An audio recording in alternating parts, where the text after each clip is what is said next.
why is there a disconnect between the governor and the border sheriffs? So the governor put together the Operation Desert Guardian Border Task Force, which is supposed to focus on curtailing cartel behavior around the border, drug trafficking, human trafficking, that sort of thing.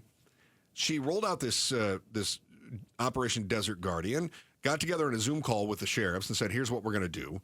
We talked with one of those sheriffs, Pima County Sheriff Chris Nanos, and he said she didn't collaborate with us at all. She just kind of wrote in and said, here's the plan. This is what you're going to do. And he said, I don't need another task force. I'm out of this thing. Mm-hmm. You guys run it on your own. I'm out.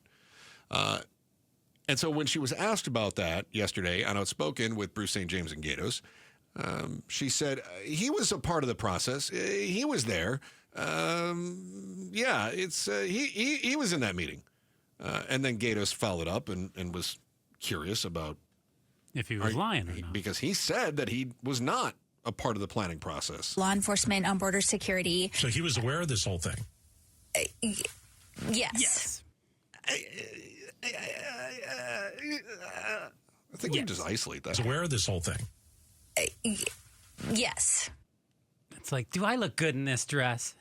No, I'm not going to say that. You don't think it's that one? No, I think it was just she's fishing around for the right kind of feels backed into a corner. I mean, I'm not going to become, misogynistic about it, Joe, but I'm not trying to be misogynistic. Sounded a little misogynistic to me. Oh, my God. Well, she's all worried about her dress. I don't think that's the case. I think she was worried about how do I make sure that I don't throw a Democratic sheriff under the bus, but also I need to make this look like it was collaborative. So was he aware of this?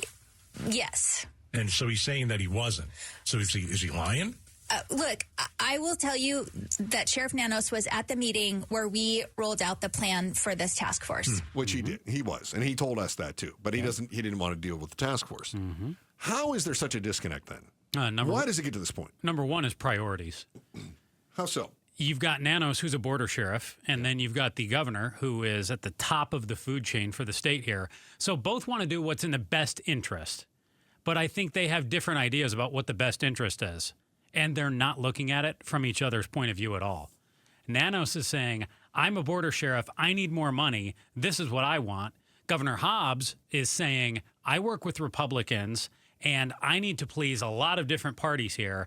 And Nanos is not putting himself in Hobbs' shoes, and she is not putting herself in Nanos' shoes. Okay. So number one, I would say priorities. That's the biggie to me. Can they find a common ground, something that they agree on? You said that they all have the best interests. Mm-hmm. What are those? Do they have different best interests? I think they even want to accomplish the same goal, but it's getting there that is the problem, which touches on another thing that I thought of, which is communication. Yeah, I think communication is huge here. They did not communicate before they had this meeting, and at the meeting, the governor says, and Nanos told us, they were basically told, this is the plan. Yeah. There was no effort to bring in border sheriffs, other members of the state to, hey, if we were going to form a task force that was going to cut down on human trafficking and smuggling drugs in, what should that look like?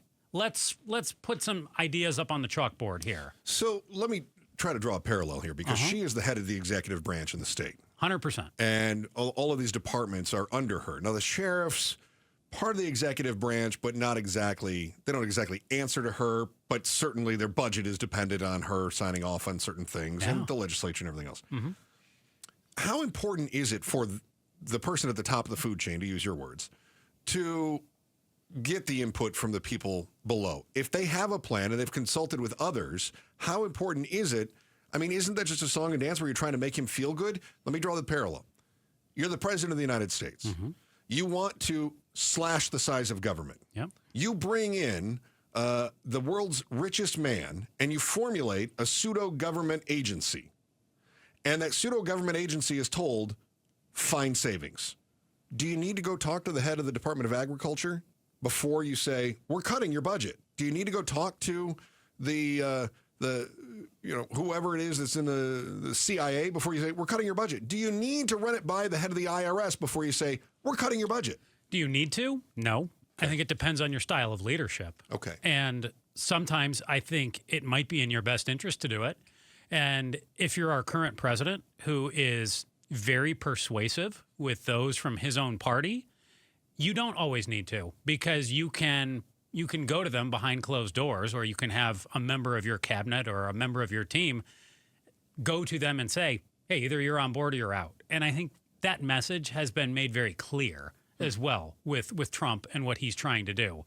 With Hobbs and what she's trying to do, I think Nanos was looking for more of a collaborative effort here. Yeah. And I think the governor didn't necessarily know that, and she went into this meeting, and maybe she looked at it from an approach of, hey, this is what I want to do. I think everybody will like this, and I'm going to simplify it. I'm going to save us the time of going through planning out what another task force will look like. I'm just going to say this one's going to look like this. Boom, everybody will be on board. Here we go.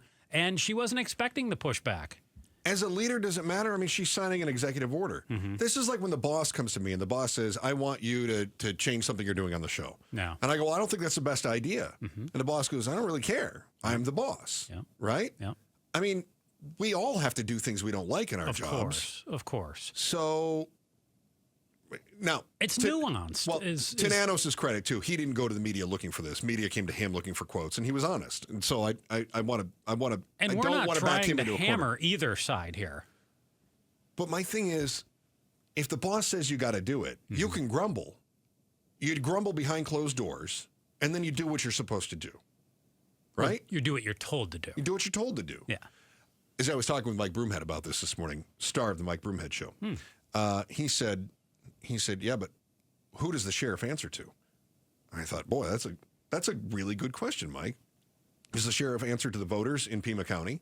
Yes. Or does the sheriff answer to the governor? Yes. Both. Right. So what happens if the sheriff is trying to do what he thinks is right for the voters of Pima County, and it's not what the governor thinks is right for the whole state? I'm asking you, what do you do? Who's the master? You're serving two masters. Yeah. There's not one. You have to figure out how to serve both masters. So how does Hobbs then, from the other standpoint, as a leader, she goes, I came up with a border task force. I created this from scratch using exactly what Doug Ducey did as his strike force the year before that I canceled. I did this. I'm moving forward. It's good for the state and my political career. You guys need to get in line and do this. I don't care if you're a Republican or a Democrat. We're doing a border task force, and the Republicans agree with me on this. We got to do it. I mean, she can't make Nanos take part. He's out. He says I'm out. But, yeah. Right. You can still send resources into Pima County, regardless of if he wants to participate or not. Yeah, I mean, he's not going to kick the governor DPS out of there, right? So, I mean, what do you think? Do you think I'm wildly off on any of this? I think it's all nuanced. I don't think there is an easy yes or no answer. I think it's... Well, this is where politics gets in the way, right? Yeah. And I think those two need to have a sit-down, to be honest. I think Hobbs needs to have a little state tour. I think they're both right, though, too. I don't think either one was wrong. No. I don't think either is lying. I don't think they're trying to deceive. Well, I think that Hobbs was trying to parse some things there. I think Hobbs felt I don't want to say backed into a corner by Bruce and Gaydos. I think she didn't want to slam the sheriff in Pima County. Agreed. But she also wanted to make it clear she's in charge of this task force. And that's a tough line to walk. Yeah. I think she needs to do a state tour. You're the governor. You can do that. Yeah. So you go, you know what, gang? Next Tuesday, we're going down to Tucson, and we're going to talk with the sheriff. We're going to take him to lunch, right? Whatever it is. Olive Garden, I hope. Someplace fancy and authentic like that. Yeah.